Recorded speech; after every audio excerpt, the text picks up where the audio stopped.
Rico Bosco.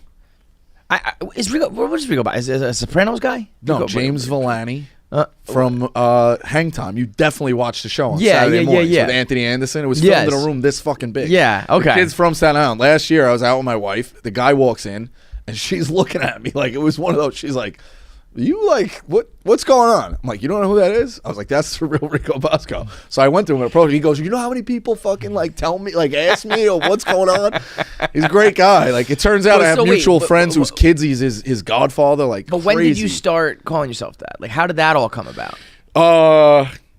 I figured you needed a name. Like I mean, as but much this is as people this is just WFAN callers, right? 2015?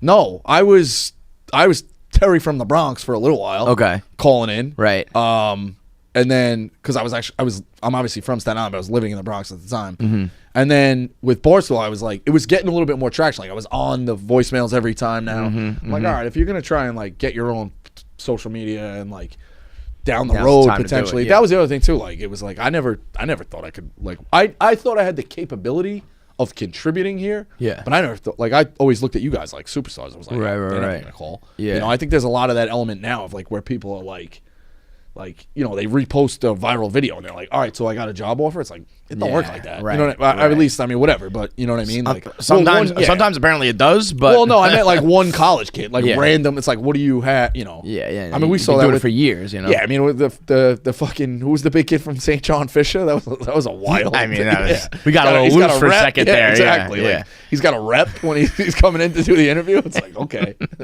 good luck, buddy. Yeah, but so, the calls and like linking up with Dave is kind of how everything started with Barstool, right? Yeah. Hank put the voicemail out, and like I said, I've sent it on a bunch of different shows, Erica's, and like if you follow Pick'em, they put that out of like, hey, we're gonna take voicemails, and everybody out there called in, or people called in, and was just like, I like Fordham plus 36. Yeah, just I like Syracuse. Blah, blah, blah. I had studied the business, studied WFAN. I know what works. Like that crazy girl from Rego Park, like those people, Vinny from Queens, like my dad you would know these guys. He would turn up the volume and be like, Lisa from Whitestone and them. Yeah, he hated the Yankees, but he's like, Vinny from Queens is a sharp good guy. Caller, like, that's your voice. Like this was way back in the day. So I was like, hey, this is kind of like an audition. Like, you know, sure. and I took that opportunity. Walked out of work on a lunch break or like a fake smoke break or whatever, and called in, left a voicemail, and then like Friday, I was driving up to homecoming. My buddy texted me like, "Yo, I just heard you on Barstool." On the show, yeah. I was like, "All right." And then the first quotes out of them is like, "Yo, this like guy's I think Dave goes, I like this guy," and Dan goes, "This guy should have his own show." Was the quotes. I was like, all right. And again, we're doing. But I just was like serious calls, the Friday afternoon calls. Yeah, I was always calling the fucking theme music in the background. So this is all to say that like it's the Rico Bosco character that like gave birth to all this, right?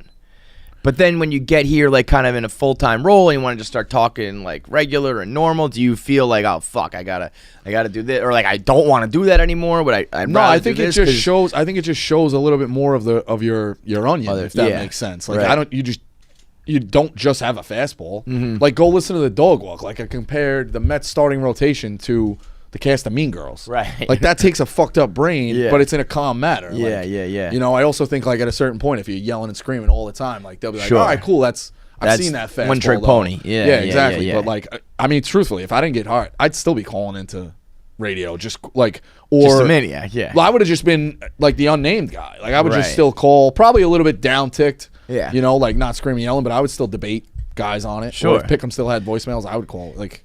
Yeah, it's just you gotta have a little bit of a screw loose. Oh, without a doubt, but it's a niche market. But that's what we grew up on. Like all the inside jokes of my friends on text about like Francesa and different radio call. Like I don't know, maybe it's just how you grew up here. Isn't it weird? I don't know. I mean, it still goes on, but like, and maybe it's just because I haven't listened as much, but it does feel like it's kind of faded a little bit to me with the podcasts and everything. Like I think callers are like I don't know. Every city probably has their own talk radio, right? But like, I mean, Francesa and Dog like invented the fucking genre practically, and then you have Boomer and Carton, and you got all the like just tons of talent at WFAN. So I still feel like New York nobody can really like have the same experience as being a sports fan growing up, listening to the radio, the callers, the like. You have to listen after a loss. You got to listen after a win. Well, that was the thing. It's like now when you have accessibility, kind of hurt them. Yeah, right. And it's because crazy. A game would end at night, and you'd be like, I can't wait till 1 p.m. the next day. Now it's like I got a guy who I like who's doing it at 11:02 p.m. after the fucking game ended. You know? Yeah, and